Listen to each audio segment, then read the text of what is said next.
The howling wind slapped Emma Johnson's face like 1,000 icy needles as she clutched her newborn daughter against her chest, the baby's cries nearly lost in the gathering blizzard.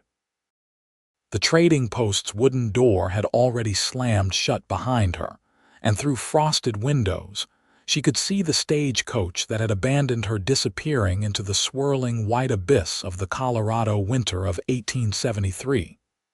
"Please," Emma cried, banging her fist against the door with her free hand. "I have a baby, have mercy." The trading post owner, a grizzled man named Harlan Finch, reluctantly cracked open the door, his weathered face pinched with annoyance. "Lady, I told you we ain't no hotel. This here's the last outpost before Silverton. You should have stayed on that coach." "The driver wouldn't wait," Emma explained, her voice breaking as she tried to shield her 2-week-old daughter from the cutting wind. "Said I was taking too long to feed her. Please, sir, just until the storm passes." Harlan's eyes softened slightly at the sight of the infant, but his frown remained firmly in place. "Fine. One night. But come morning you're on your way. I'm running a business, not a charity." Emma stumbled inside, her traveling dress soaked through from the snow. The trading post was cramped but mercifully warm, with shelves of supplies lining every wall and a pot-bellied stove radiating heat in the center of the room. A few men trappers, by the look of them, eyed her curiously from a corner table where they were playing cards. "Thank you," she whispered, moving to the stove to warm her daughter's tiny body. "Where you headed anyway?" Harlan asked, returning to his position behind the counter. Emma hesitated. "Durango, I have prospects there." The lie felt bitter on her tongue, but it was better than admitting she had nowhere to go. No one waiting for her, that she was fleeing Philadelphia and the scandal of being an unwed mother, hoping to start fresh where no one knew her name. Outside, the storm intensified. Snow piled against the windows, and the wind's howl became a constant, mournful presence. Emma's momentary relief at finding shelter gave way to a deeper worry. How would she leave in the morning? Where would she go in a mountain wilderness she knew nothing about? 10 miles away, Beau Zimmerman pulled his hat lower against the driving snow and urged his horse forward. He'd spent the day checking on the cattle in the higher pastures of his ranch, and was now regretting his decision to try to make it home before the storm hit full force. At 32, Beau was no stranger to Colorado blizzards, but this one had swept in with unusual ferocity. "Come on, Thunder," he encouraged his stallion. "Just a few more miles to the trading post, then we'll wait it out." Beau had been widowed 3 years prior when his wife died in childbirth along with their son. Since then, he'd thrown himself into building his ranch, the Double Z, into one of the most successful operations in San Juan County. He had a foreman and hands who worked for him, but Beau preferred to do the hardest work himself. It kept his mind occupied, kept the loneliness at bay. As Thunder struggled through a particularly deep snowdrift, Beau's thoughts drifted to the warm cabin waiting at the Double Z. His housekeeper, Mrs. Gunderson, would be worried sick. He'd told her he'd be back before the storm, and the old Norwegian woman had a sixth sense about these things. She'd warned him this morning that the storm would be worse than anyone expected. "Should have listened to you, Mrs. G," he muttered, as another gust nearly knocked him from the saddle. When the dim lights of Finch's trading post finally appeared through the whiteout conditions, Beau felt a surge of relief. He guided Thunder to the small stable attached to the building and dismounted, his legs stiff with cold. After ensuring his horse was secured and blanketed, he trudged through knee-deep snow to the main entrance. Inside, the warmth hit him like a physical force. Beau stamped the snow from his boots and removed his hat, shaking it vigorously. "Evening, Harlan," he called to the owner. "Storm caught me halfway back to the ranch." Caught a lot of folks by surprise, Harlan replied, gesturing to the trappers. Going to be a full house tonight. That's when Beau noticed her, a young woman sitting by the stove, cradling something small in her arms. The sight was so unexpected in this remote trading post that for a moment he thought his eyes were playing tricks on him. "Who's that?" he asked Harlan in a low voice as he approached the counter. "Some Eastern girl," Harlan muttered. "Got left behind by the stagecoach. Has a baby with her, poor thing." Beau's interest was piqued. A woman with a baby, stranded in a blizzard. He hung his coat on a peg and moved closer to the stove, seeking warmth but also a better look at the mysterious woman. Emma looked up as the tall stranger approached, instinctively pulling her baby closer. The man before her was imposing, well over 6 feet, with broad shoulders and a strong jawline partially hidden beneath a dark beard flecked with ice. His eyes, however, were surprisingly gentle, a deep blue that reminded her of the ocean she'd left behind. "Madam," he greeted her with a slight tip of his head. "Mind if I warm up here?" "Of course not," she replied softly. "It's hardly my stove to offer." A smile tugged at the corner of his mouth. "Fair enough." He held his hands out to the heat. "Beau Zimmerman. I ranch about 10 miles west of here." "Emma Johnson," she replied, then glanced down at her daughter. "And this is Alice." Beau's eyes followed hers to the infant. Something flickered across his face, pain, perhaps, or memory. "She's mighty small to be out in weather like this." "We didn't have much choice," Emma said, a defensive edge creeping into her voice. Before Beau could respond, the baby began to fuss. Emma rocked her gently, but Alice's cries grew more insistent. "She's probably hungry," Emma said, her cheeks coloring slightly. "Excuse me, I need to find somewhere private to feed her." Harlan overheard. "There's a storeroom in back, not much, but it's private." "Thank you." Emma stood, awkwardly gathering her things with one arm while holding Alice with the other. Without thinking, Beau reached out to help her with her bag. "Allow me." Their hands brushed, and for a brief moment their eyes met. Emma quickly looked away, but not before Beau noticed the remarkable green of her eyes, bright against her pale complexion and golden brown hair. He carried her small traveling bag to the storeroom door, then respectfully stepped back. "If you need anything." "I'll be fine," Emma assured him, disappearing into the room. When she was gone, Beau returned to the counter. "What's her story?" he asked Harlan. The older man shrugged. "Don't know much. Says she's headed to Durango, got some prospects there, whatever that means. Stagecoach left her when she took too long at the stop. Driver's a mean one, that'd be Jenkins. Never did like him. She's traveling alone, with a newborn." Beau couldn't hide his concern.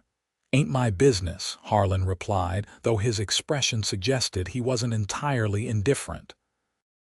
"Told her she could stay tonight, but she's got to move on tomorrow. I'm running low on supplies as it is, with this storm looking to last." Beau glanced toward the storeroom door. "And how exactly is she supposed to move on in this blizzard?" "There won't be another stage for days, even if the road's clear." Harlan had no answer for that. In the storeroom, Emma settled onto a flour sack and unbuttoned her bodice to nurse Alice. Tears streamed silently down her face as the baby suckled. She was utterly alone, nearly penniless, and had no real plan beyond escaping Philadelphia. The prospects in Durango were nothing more than a teaching position she'd seen advertised in a newspaper, a position that would surely be denied to a single mother. Her own parents had disowned her when they discovered her condition. The baby's father, a married businessman who had promised to leave his wife, had called her a liar and threatened to have her arrested if she continued to harass him.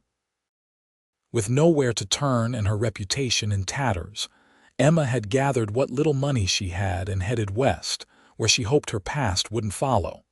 Now, stranded in a mountain blizzard, the folly of her plan was painfully clear. "What am I going to do, Alice?" she whispered to her daughter. "What have I gotten us into?" When Emma returned to the main room, she found Beau in conversation with Harlan. They fell silent as she approached, which immediately made her suspicious. "Is everything all right?" she asked, settling back into her chair by the stove. "Just discussing the storm," Beau replied. "Harlan thinks it might last 3 days or more." Emma's heart sank. 3 days, she looked to Harlan. "But you said I could only stay tonight." The trading post owner had the grace to look uncomfortable. "Well, I can't exactly throw you out in a blizzard, can I? But my supplies are limited and I've got these fellas to feed too." He nodded toward the trappers. "I have money," Emma said quickly, reaching for her reticule. "I can pay for whatever we need." "It ain't just about money," Harlan explained. "Once this storm clears, I won't be getting any new supplies until the pass opens again. Could be weeks." Emma felt panic rising in her chest. "Then what am I supposed to do? Where can I go?" Beau cleared his throat. "Mrs. Johnson, I have a proposition for you. My ranch is well stocked for the winter and I have plenty of room. You and your daughter would be welcome to stay until the roads to Durango are passable again." Emma stared at him, stunned. "You're offering to take in complete strangers." "I am. And before you worry, my housekeeper lives on the property. Mrs. Gunderson is Norwegian, about 60 years old, and makes the best sourdough bread west of the Mississippi. You'd be entirely proper." The offer was tempting, too tempting. But Emma had learned the hard way not to trust a man's generosity. "Why would you do this? You don't know me." Beau's expression grew serious. "Because it's the right thing to do, and out here we look after folks in need. It's how we survive." One of the trappers spoke up from his corner. "Zimmerman's good people, madam. Known him for years. His word is solid as the mountains." Emma looked from the trapper to Beau, then down at Alice, who had fallen asleep in her arms. The reality was, she had no choice. Stay here and potentially starve, or accept help from this stranger who, at the very least, seemed to have the respect of the other men in the room. "When the storm breaks," she said carefully, "you'll help me get to Durango." Beau nodded. "You have my word." "Then I accept your offer, Mr. Zimmerman. Thank you." That night, Emma slept fitfully on a pallet near the stove while the men took turns keeping watch and stoking the fire. Alice woke twice to feed, and each time, Emma was acutely aware of Beau's presence across the room, his large frame somehow managing to look comfortable against the hard wall where he sat. By morning, the snow was still falling heavily, and the wind continued to howl around the trading post. After a sparse breakfast of hardtack and coffee, Beau approached Emma again. "We need to make a decision," he said quietly. "This storm shows no sign of letting up, but it might ease enough by midday for us to make it to my ranch. If we wait longer, it could get worse." Emma looked at the windows, almost completely covered with snow. "Is it safe to travel?" "Not entirely," Beau admitted. "But I know this country blindfolded, and staying here much longer isn't a good option either. Harlan's right about the supplies." As if to emphasize his point, Alice began to cry, her hungry wails filling the small space. Emma had been rationing her own food and water, knowing it would affect her milk, but she couldn't hold out much longer. "How would we travel?" she asked. "I don't know how to ride. I have a strong horse." "We'd ride double with Alice between us. I've rigged up a sling that will keep her secure and warm." Emma hesitated, looking down at her daughter. The thought of taking a newborn into a blizzard terrified her, but the alternative, slowly running out of food in this trading post, was equally frightening. "If you truly believe we can make it safely." "I do," Beau said firmly. "I wouldn't suggest it otherwise." 2 hours later, they were ready to depart. Beau had fashioned a complex sling using his spare shirt and leather straps, creating a secure pouch that would hold Alice against Emma's chest, while leaving her arms free to hold onto Beau. Emma had dressed the baby in every scrap of clothing she had, then wrapped her in the single blanket she'd brought from Philadelphia. Harlan provided them with what supplies he could spare: some jerky, a small sack of flour, and a jar of preserved peaches. "For the road," he said gruffly, clearly relieved they were leaving but not heartless enough to send them empty-handed. Beau helped Emma mount Thunder, then carefully positioned Alice in the sling. The baby, surprisingly, had fallen asleep despite the commotion. Once he was satisfied they were secure, Beau swung up behind Emma, his arms coming around her to take the reins. "Hold tight to the horn with one hand and keep the other on Alice," he instructed. "I'll do the rest." Emma nodded, too nervous to speak. The proximity to this man she barely knew was unsettling, but necessary. She could feel the solid wall of his chest against her back, smell the leather and wood smoke scent of him. As they set off into the blinding whiteness, Emma sent up a silent prayer that she wasn't making a terrible mistake. The journey was grueling. The snow had drifted in places to nearly 4 feet deep, and Thunder struggled valiantly through it. Beau constantly checked on Emma and Alice, making sure they were warm enough and that the baby's airway remained clear of snow. Emma's entire world narrowed to the sound of the horses' labored breathing, the creak of leather, and the solid presence of Beau behind her. The cold seeped through her clothing despite the warmth of the horse and Beau's body. She lost track of time, focused only on keeping Alice protected against the elements. Almost there, Beau's voice suddenly rumbled in her ear. "See that light through the trees? That's the main house." Emma squinted against the snow and could just make out a golden glow in the distance. Relief washed over her so intensely that tears sprang to her eyes, instantly freezing on her lashes. As they drew closer, the outline of a substantial log home emerged from the white haze. Smoke curled from the chimney, and lanterns burned in several windows. Behind it, Emma could vaguely discern the shapes of other buildings: a barn, what looked like a bunkhouse, and several smaller structures. Before they even reached the yard, the front door flew open, and a stout woman in a woolen dress rushed out, her gray hair partially covered by a knitted shawl. "Beau Zimmerman," she called in a thick accent. "I knew you were coming. I felt it in my bones." "Mrs. G," Beau called back, relief evident in his voice. "We've got guests. This is Mrs. Johnson and her daughter Alice." The woman's eyes widened as she took in the sight of Emma and the baby.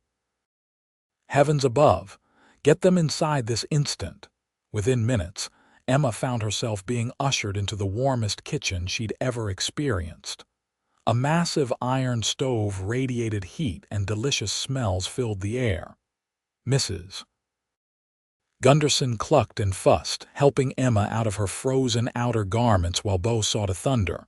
"A baby, in this weather?" The housekeeper shook her head disapprovingly. "Men, no sense at all. Sit here, dear. I'll bring hot tea." Emma sank gratefully onto a chair by the stove, checking Alice anxiously. To her immense relief, the baby was awake and alert, seemingly none the worse for the journey. The ingenious sling Beau had created had protected her from the worst of the elements. When Beau returned, stomping snow from his boots in the mudroom, Mrs. Gunderson immediately began scolding him in Norwegian. He responded in kind, his accent surprisingly good, and the exchange ended with the housekeeper throwing up her hands and returning to her kettle. "She says I should have my head examined for traveling in this weather," Beau explained to Emma with a small smile, "but she's glad we made it safely." "So am I," Emma said sincerely. "Thank you, Mr. Zimmerman. I don't know how we would have survived otherwise." "Beau, please." "And you're welcome. Now let's get you settled. There's a bedroom just off the kitchen that stays especially warm. It used to be." He paused. It will be perfect for you and Alice." Emma didn't miss his hesitation but chose not to press. She was too exhausted, too grateful to be curious about her host's past. The bedroom was indeed warm and cozy, with a handmade quilt on the bed and simple curtains framing the single window. A small cradle stood in the corner, its presence unexpected and touching. "Mrs. G brought that down from the attic," Beau explained quietly. "For Alice." Emma nodded, unable to speak past the lump in her throat. After weeks of hardship and rejection, such a simple kindness felt overwhelming. After a hearty meal of venison stew and freshly baked bread, Emma retired to her room with Alice. The stress and cold of the journey caught up with her all at once, and she fell into a deep sleep almost as soon as her head touched the pillow. She awoke to sunlight filtering through the curtains. For a moment, she was disoriented, the comfortable bed and warm room so different from her recent accommodations. Then the events of the previous day came flooding back. She glanced quickly at the cradle, where Alice slept peacefully. The smell of coffee and bacon drew her from the bed. She quickly dressed in her one spare outfit, a simple brown wool dress that had seen better days, and checked on Alice before stepping into the kitchen. Mrs. Gunderson was at the stove, flipping something in a cast iron skillet. She turned when she heard Emma. "Good morning, dear. You slept well, I hope. Sit. Breakfast is almost ready." "Where is Mr. Zimmerman?" Emma asked, taking a seat at the large wooden table. "Out checking the stock. Storm or no storm, animals need tending." Mrs. Gunderson placed a steaming mug of coffee in front of Emma. "He'll be back soon." Always hungry as a bear after morning chores. As if on cue, the back door opened and Beau entered, bringing a blast of cold air with him. Snow still covered the ground outside, but the sky behind him was a clear, brilliant blue. "Storm's broken," he announced, removing his hat and coat. "Roads won't be passable for days yet, but at least we can see the sun." His gaze fell on Emma and something in his expression softened. "Good morning, Mrs. Johnson. How are you and Alice today?" "Much better, thank you. And please call me Emma." He nodded, a smile touching his lips. "Emma, then." Over breakfast, fried potatoes, bacon, and the most delicious sourdough bread Emma had ever tasted, Beau explained his ranch operation. The Double Z ran 500 head of cattle on several thousand acres, with a crew of 6 cowboys who lived in the bunkhouse. Due to the winter season, only 3 hands were currently on the property, along with Beau's foreman, Curtis Reed. "They'll be curious about you," Beau warned. "We don't get many visitors this time of year, especially not." He glanced toward her bedroom door where Alice still slept. "Women with babies," Emma finished for him. "I imagine not. I've told them you're a friend stranded by the storm on your way to Durango. That's all they need to know." Emma appreciated his discretion. She wasn't ready to share her story with strangers, especially not the circumstances of Alice's birth. In the days that followed, Emma settled into a routine at the ranch. The blizzard had indeed broken, but as Beau predicted, the roads remained impassable. 6 feet of snow blocked the mountain pass to Durango, and according to the men who ventured into the higher pastures, there had been several avalanches. Mrs. Gunderson took to Emma and Alice immediately. The older woman had never had children of her own and doted on the baby with grandmother-like affection. She taught Emma how to make bread and shared stories of her homeland while they worked together in the kitchen. Beau kept his distance, in a way that seemed both respectful and deliberate. He was unfailingly kind, always asking after their needs and making sure they were comfortable. But he never intruded on Emma's privacy or asked personal questions. In the evenings, he would sit by the fire reading or carving small wooden figures, which Emma later discovered were toys he was making for Alice. One night, about a week into their stay, Emma found herself unable to sleep. Alice had been fussier than usual, perhaps sensing her mother's growing unease about their situation. The baby had finally settled, but Emma remained awake, her mind racing with worries about the future. She decided to make some tea, hoping it might help her sleep. Wrapping a shawl around her shoulders, she quietly made her way to the kitchen, only to find Beau already there, seated at the table with a cup of coffee before him. "Oh, I'm sorry," she apologized, starting to retreat. "I didn't mean to disturb you." "You're not," he assured her. "Please join me if you'd like." After a moment's hesitation, Emma entered the kitchen and moved to the stove where a kettle was kept warm. "Trouble sleeping?" she asked as she prepared her tea. "Most nights," he admitted. "Been that way for a while now." Emma sat across from him, cradling her cup in both hands. In the dim lamplight, his features seemed softer, the lines around his eyes more pronounced. He looked tired, but there was something else there too, a sadness that she recognized all too well. "May I ask you something?" she ventured. Beau nodded, taking a sip of his coffee. "The cradle in my room, and yesterday I noticed some toys in the drawer of the bedside table. They seem, well, loved." It wasn't exactly a question, but Beau understood what she was asking. He set down his cup and was quiet for so long that Emma thought he might not answer. "My wife, Sarah, died 3 years ago," he finally said, his voice low. "She was expecting our first child. There were complications. We lost them both." Emma felt a wave of sadness wash over her. "I'm so sorry, Beau. I shouldn't have pried. It's all right. It happened a long time ago." But the pain in his eyes suggested otherwise. "The cradle was one I made while waiting for our child to arrive. The toys belonged to me when I was a boy. Sarah had set them aside." He trailed off, then straightened his shoulders slightly.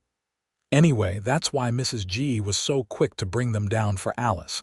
She's been after me for years too. Well, she thinks I should start over, find someone new." "And you don't agree?" Emma asked gently. Beau's gaze met hers across the table. "I didn't think I could, until recently." The implication hung in the air between them, delicate as frost. Emma looked down at her tea, her cheeks warming. "I should tell you something," she said after a moment. "About Alice's father." "You don't owe me any explanations, Emma. Perhaps not. But I'd like you to know." She took a deep breath. "I was a school teacher in Philadelphia. I met a man, a businessman, who often came to the school to discuss donations and improvements. He was charming, attentive, and married, though he didn't wear a ring and never mentioned a wife." Beau's expression remained neutral, but his hands tightened slightly around his cup. "By the time I discovered the truth, I was already in love with him. He promised to leave his wife, said he'd never loved her, that their marriage was one of convenience." Emma laughed bitterly. "I believed him. When I told him I was expecting, he denied the child was his, accused me of trying to trap him, and threatened to ruin me if I ever approached him again." "Bastard," Beau muttered, then quickly apologized. "Pardon my language." "It's a fitting description," Emma assured him. "My parents disowned me. They're very religious and couldn't bear the scandal. I lost my teaching position, of course. I spent my savings on passage west, hoping to find work in Durango where no one knew me." "And the stagecoach abandoned you at the trading post," Beau finished for her. Emma nodded. "Alice needed feeding and the driver wouldn't wait. Said I'd been nothing but trouble the whole journey." "Some men aren't worthy of the title," Beau said with quiet anger. "What will you do in Durango?" "I'd hoped to find another teaching position, but—" She sighed. "I realize now how naive that was. No school will hire an unwed mother." They sat in silence for a while, each lost in thought. Finally, Beau spoke again. "The school in San Jose is looking for a teacher." Emma looked up, surprised. "San Jose? Is that nearby?" "About 15 miles from here. Small town, but growing. The previous teacher left to get married and they haven't found a replacement yet. But my situation, no one there would need to know your circumstances, Beau said carefully. You could say you're a widow. People respect widows out here, especially those trying to make a life for their children. The suggestion shocked Emma. You're proposing I lie. I'm proposing you protect yourself and your daughter, Beau countered gently. This isn't Philadelphia, Emma. The West is hard enough without giving people reasons to judge you. Emma considered his words. The idea of starting fresh with a clean slate was tempting. No one in San Jose would know her past, would look at Alice and see shame instead of innocence. I'll think about it, she promised. 2 weeks passed, and life at the Double Z fell into a comfortable rhythm. Emma began helping Mrs. Gunderson with household tasks, grateful for the opportunity to earn her keep. Beau continued to be a thoughtful host, never pressuring Emma about her plans but making it clear they were welcome to stay as long as necessary. The road to Durango remained blocked, though according to the ranch hands, it might be cleared within another week if the weather held. Emma found herself increasingly reluctant to think about leaving. Alice was thriving in the warm, stable environment of the ranch, and Emma herself felt more at peace than she had in months. One evening, Beau invited Emma to accompany him to check on a mare that was due to foal. Mrs. Gunderson happily volunteered to watch Alice, practically shooing them out the door with a knowing smile that made Emma blush. The walk to the barn was beautiful. The snow had begun to melt in places, revealing patches of earth beneath. The air was crisp and clean, the stars emerging in a sky so vast and clear it took Emma's breath away. It's so different from Philadelphia, she remarked, gazing upward. There, the buildings and smoke block most of the sky. I never knew there were so many stars. One of the things I love about this place, Beau replied. Makes a man feel small, but in a good way. Reminds you that your troubles aren't as big as they seem. In the barn, the mare, a beautiful palomino named Sunshine, was indeed showing signs of impending labor.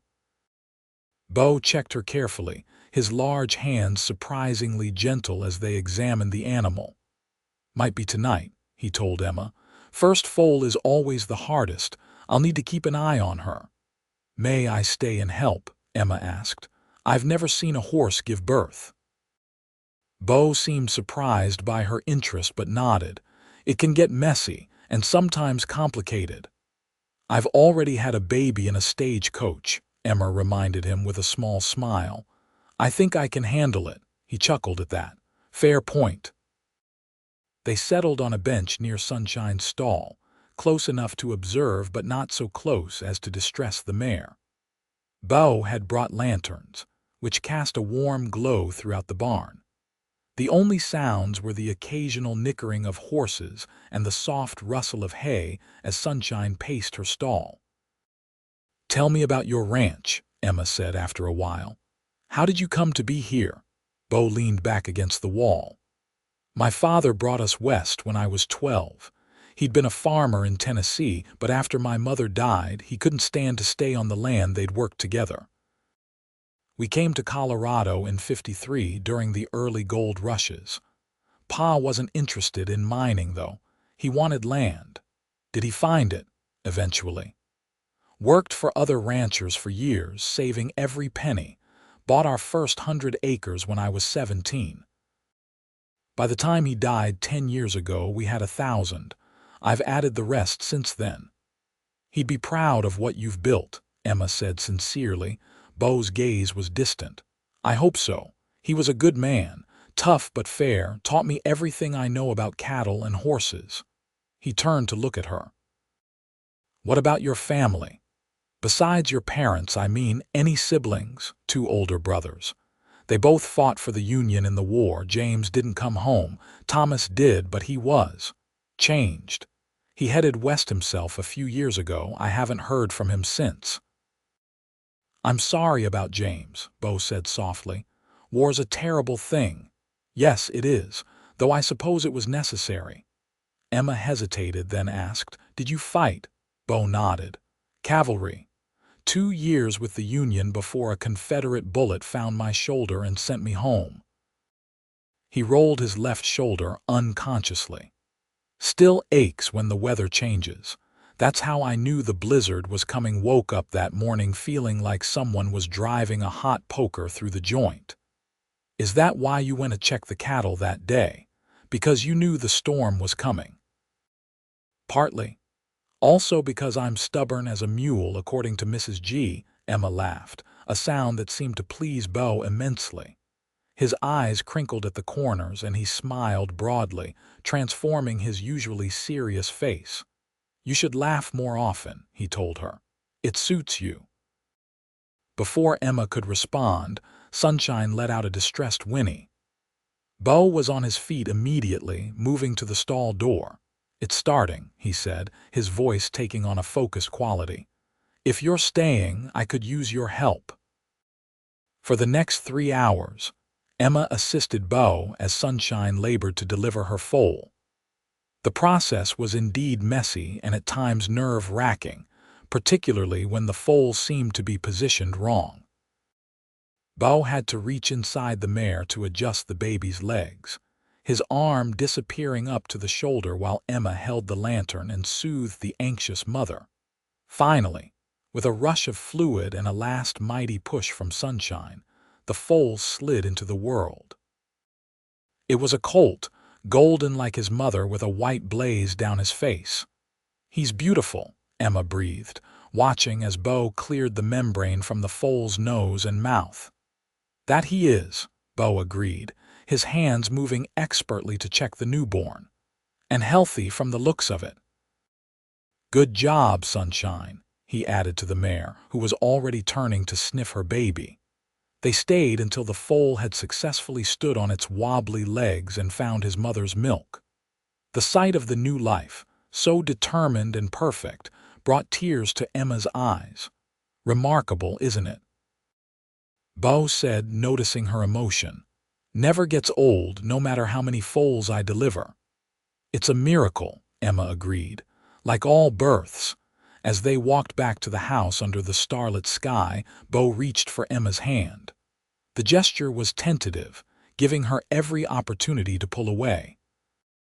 Instead, she laced her fingers through his, feeling a warmth that had nothing to do with the physical contact spread through her chest. "Emma," Beau said as they neared the house, "I've been thinking about your situation." She tensed slightly, but his hand remained gentle in hers. "I know you plan to go to Durango, but I wonder if you might consider staying. Here, I mean, in San Jose." "Because of the teaching position you mentioned?" Emma asked cautiously, partly, but mostly because. He stopped walking and turned to face her, still holding her hand. "Because I've grown very fond of you and Alice. The house feels more like a home with you in it. Mrs. G is happier than I've seen her in years, and I—" He took a deep breath. "I find myself dreading the day you'll leave." Emma's heart pounded in her chest.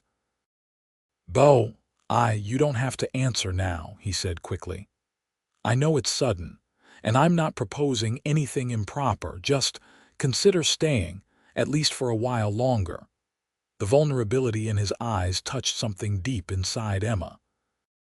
This strong, capable man who had rescued her from certain death, who had opened his home and possibly his heart, was asking her to stay. "I'll think about it," she promised, echoing her words from their late-night kitchen conversation. But in truth, she already knew her answer. The thought of leaving the double Z of leaving Beau filled her with a sadness she hadn't expected. In the short time she'd known him, he had become important to her in ways she was only beginning to understand. The next morning, Emma woke to the sound of male voices in the yard. Looking out her window, she saw Beau speaking with a man she didn't recognize, older, well-dressed in city clothes that looked out of place on the ranch. Curious, she dressed quickly and checked on Alice, who was still sleeping soundly. "In the kitchen, Mrs. Gunderson was kneading dough with more vigor than usual, her expression stormy. "Who's Beau talking to?" Emma asked, pouring herself some coffee. "Judge Parker," the housekeeper replied, punching the dough with particular force.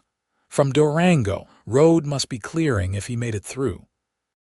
"Is something wrong? You seem upset." Mrs. Gunderson sighed heavily. "Judge is bringing news. Never good when judges bring news." She nodded toward the window. "Look at Beau's face. Something's troubling him." Emma glanced outside again and saw that Beau did indeed look concerned.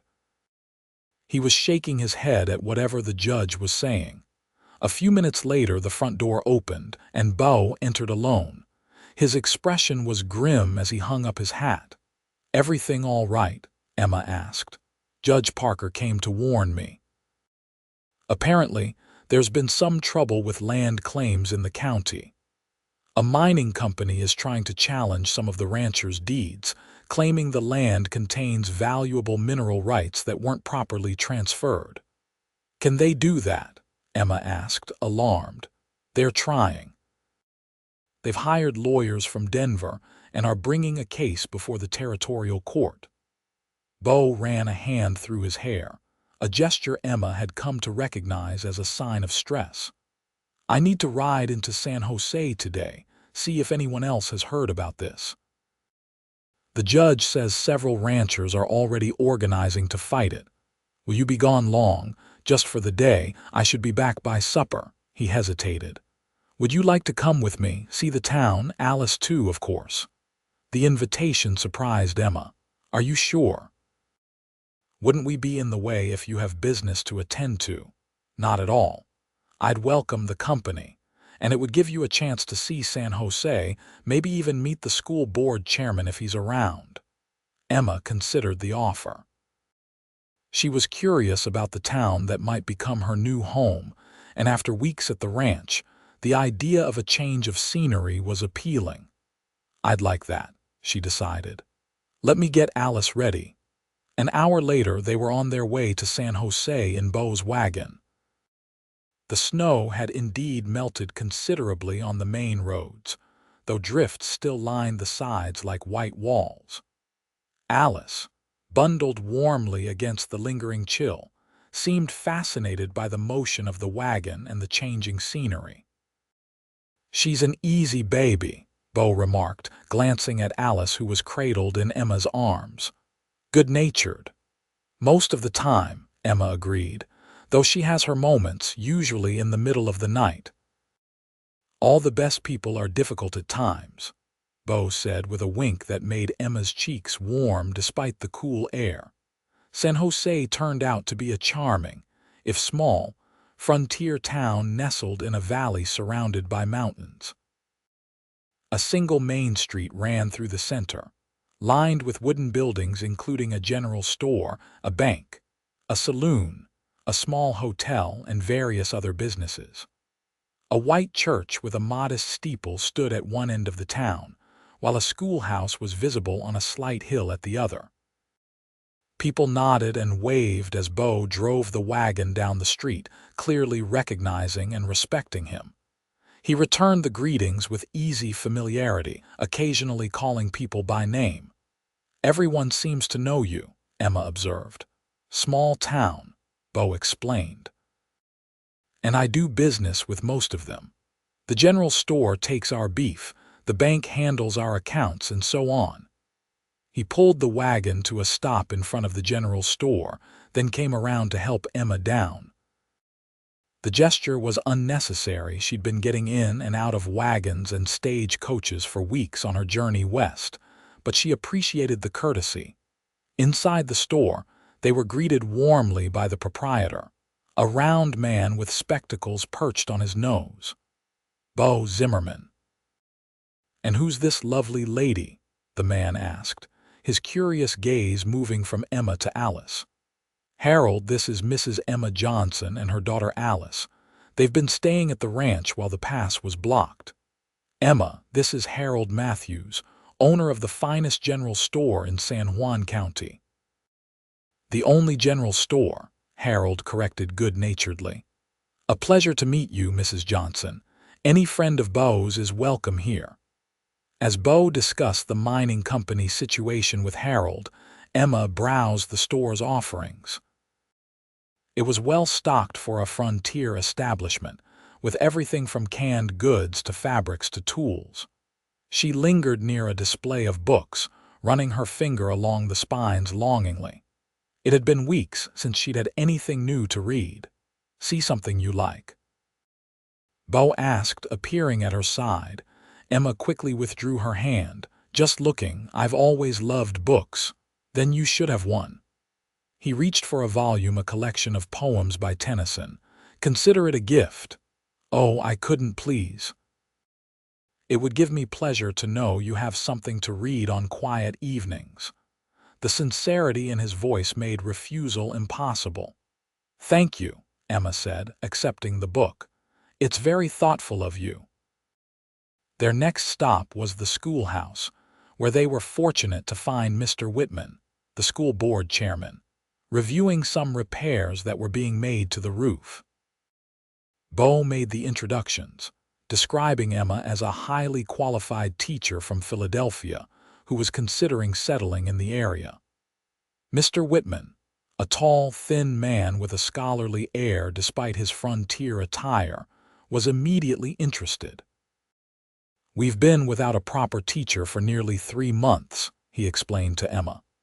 "Been taking turns, parents who can read and cipher a bit, but it's not the same as having a trained educator."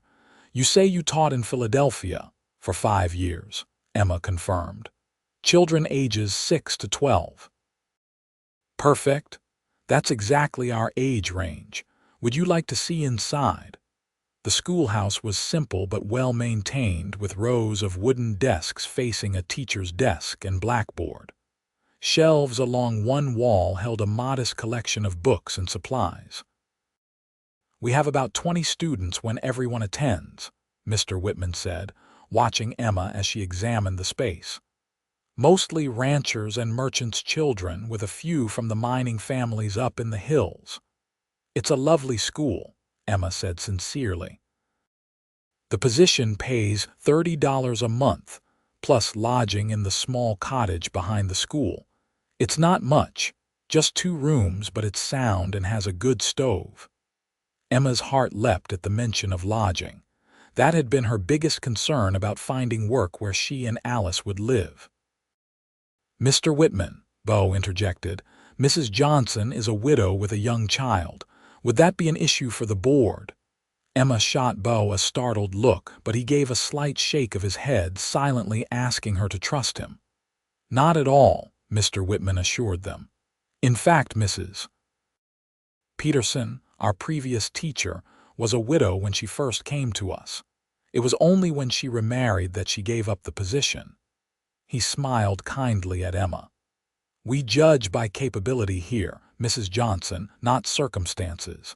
And a woman raising a child alone shows admirable strength of character." Relief washed over Emma. "That's very progressive of you, Mr. Whitman. Necessity more than progressiveness, I'm afraid. Qualified teachers are scarce in these parts. If you're interested, I can call a board meeting for early next week." "I would be very interested," Emma confirmed. "Thank you for the opportunity."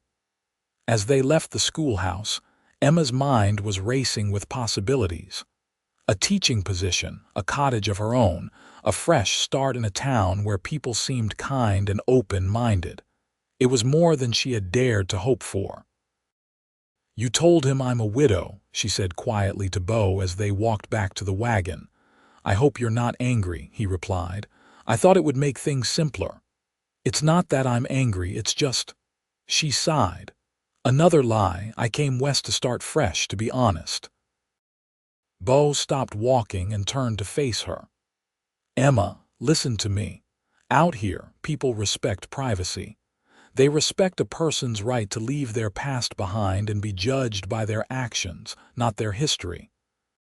If calling yourself a widow gives you and Alice the chance for a good life, then I don't see the harm in it. And if the truth ever comes out, by then, you'll have proven yourself a valuable member of the community." And anyone who would judge you harshly for protecting your child isn't worth worrying about anyway.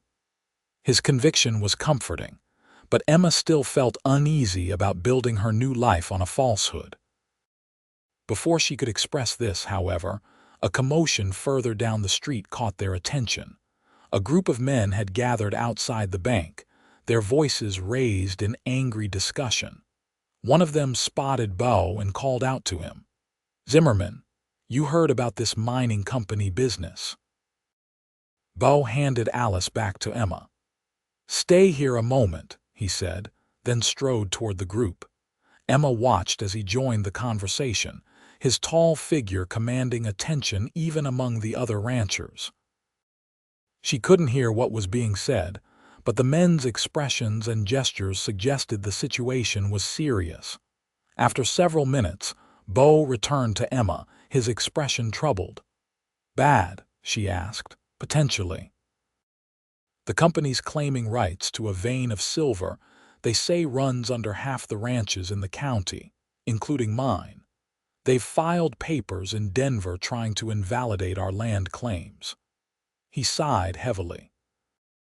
"The ranchers are talking about pooling resources to hire lawyers, but legal battles like this can drag on for years." "Could you lose the ranch?" Emma asked, alarmed by the thought. "It's possible. Not likely, but possible." He forced a smile that didn't reach his eyes. "But that's a worry for another day. Let's finish our business in town and head back. Mrs. G will have supper waiting, and I promised her we wouldn't be late." Their final stop was the general store again, where Beau purchased supplies while Emma admired a display of fabric, thinking of the few worn clothes she and Alice possessed. When Beau caught her looking, he insisted on buying several yards of sturdy cotton and soft flannel. "For Alice," he said when Emma protested. "Babies grow fast. She'll need new things soon enough." The sun was beginning to set as they started the journey back to the ranch. Alice had fallen asleep, lulled by the motion of the wagon, and Emma found herself feeling more content than she had in months, despite the worrying news about the mining company. "Thank you for today," she said to Beau, "for introducing me to Mr. Whitman, for the book and fabric." "For everything, really. You're welcome. Did San Jose meet with your approval?" "Very much so. It's a charming town, and the teaching position sounds perfect." Beau glanced at her, a hopeful expression crossing his features. "Then you're considering staying?" Emma nodded. "I am. It feels right, somehow. Like this is where Alice and I are meant to be." The smile that lit up Beau's face was worth any uncertainty Emma might have felt. For the first time since discovering she was with child, she allowed herself to believe that perhaps everything would work out after all. The following weeks brought significant changes. Emma interviewed with the full school board and was offered the teaching position, to begin at the start of the new term in 2 weeks. Mr. Whitman gave her keys to the small cottage behind the schoolhouse, which, while basic, was clean and well built. Beau insisted on helping Emma prepare for the move, sending his ranch hands to make repairs to the cottage and providing furniture from his own home to supplement the meager furnishings already there. "You don't have to do all this," Emma protested as Beau and 2 of his men unloaded a rocking chair from the wagon in front of the cottage. "I know I don't have to," he replied. "I want to." Emma had come to recognize that particular tone in his voice, gentle but firm, brooking no argument. She was learning when to push back and when to simply accept his generosity with grace.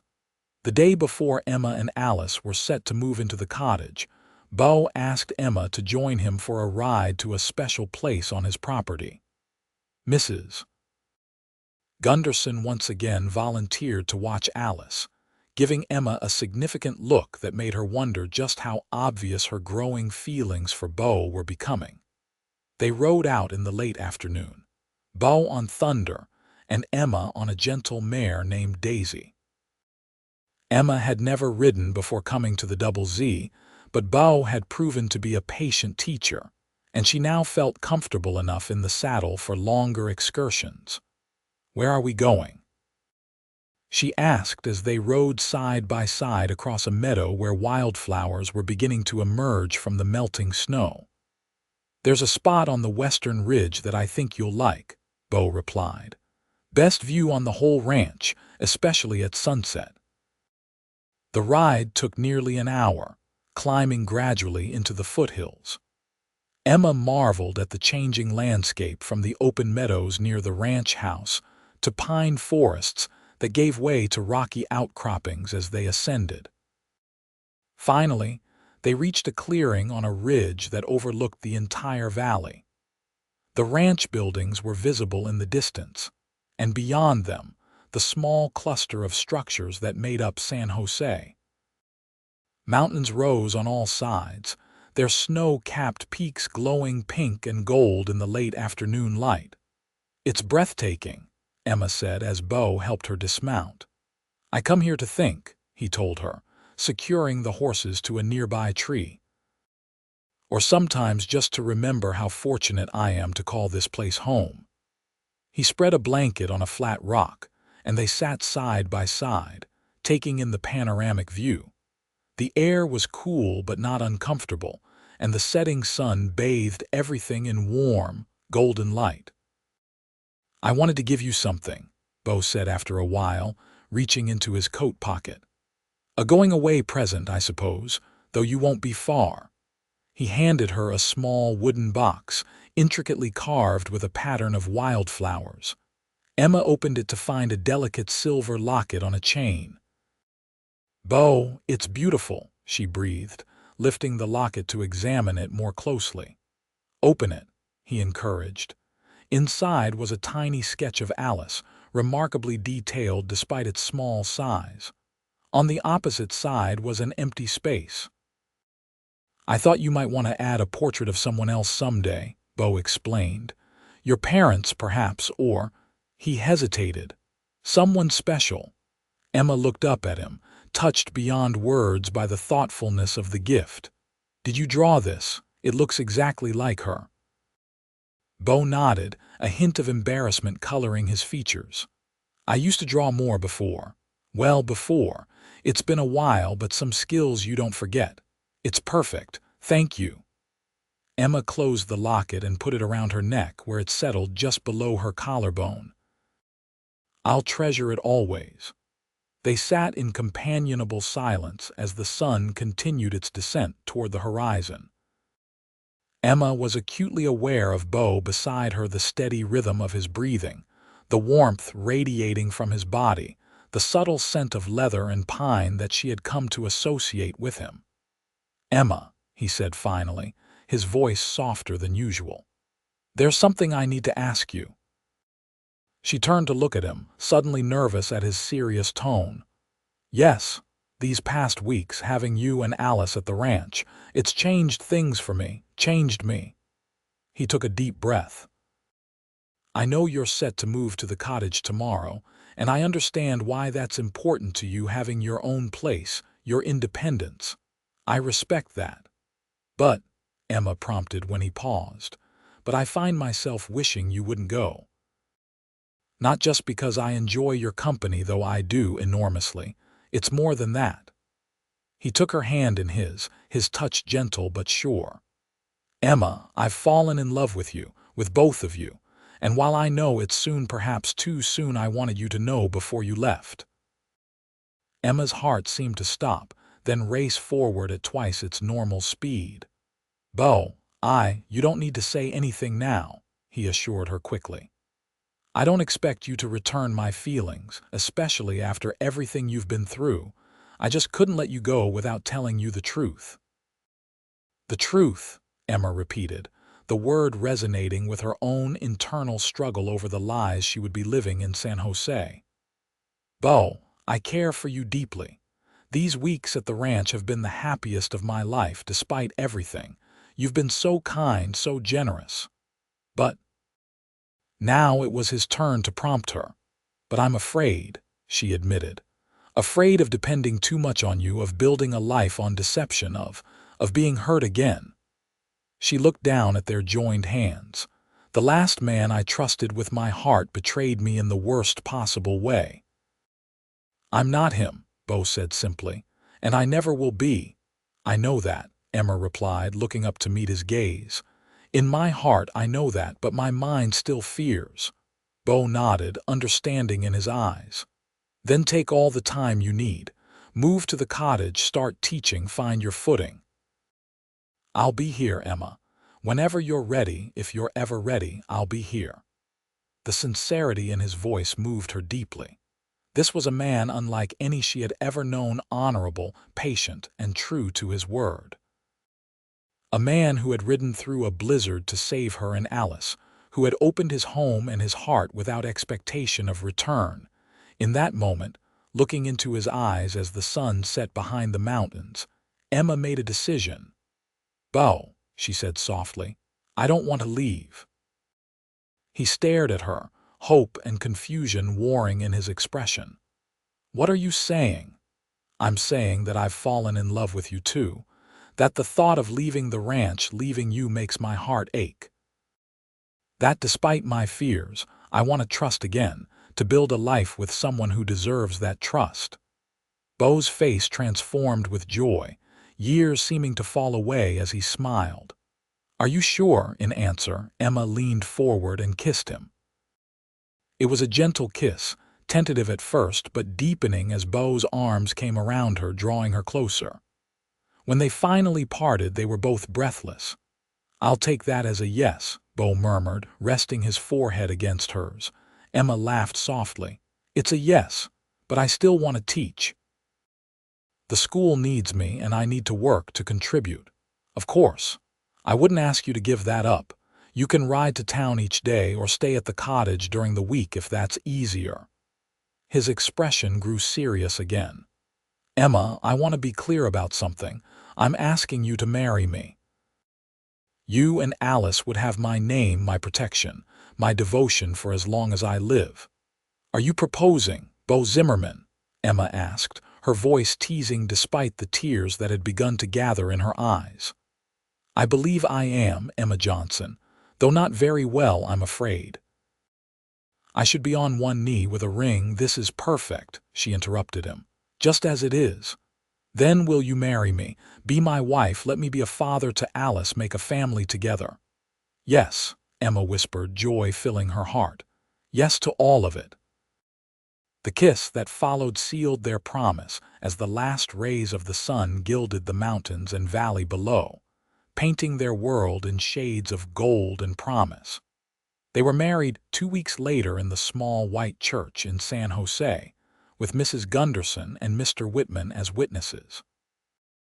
Alice, dressed in a gown made from the soft flannel Beau had purchased, was a silent but important presence, cradled in Mrs. Gunderson's arms during the brief ceremony. Emma wore a simple blue dress that Beau insisted on buying from the dressmaker in Durango, despite her protests that her brown wool would do just fine. He wanted her to have something special, he'd said, something that would make her feel as beautiful as he saw her. The school board readily agreed to Emma continuing as teacher, despite her change in circumstances. In fact, Mr. Whitman seemed delighted by the match, telling Emma that Beau needed someone to bring light back into his life. They converted the cottage into a classroom extension, providing more space for the growing number of students as families continued to settle in the area.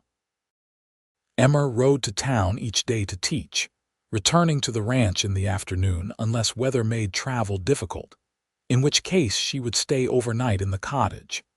Alice thrived under the loving care of both Emma and Beau, who doted on her as if she were his own flesh and blood. By her first birthday, she was taking her first wobbly steps across the ranch house kitchen, Beau's strong hands ready to catch her if she fell.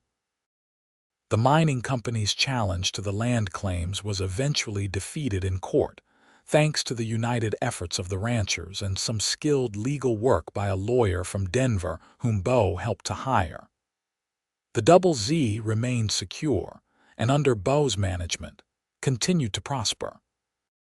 In the spring of 1875, almost exactly a year after Emma and Beau's wedding, they welcomed a son whom they named James, after Emma's brother who had fallen in the war.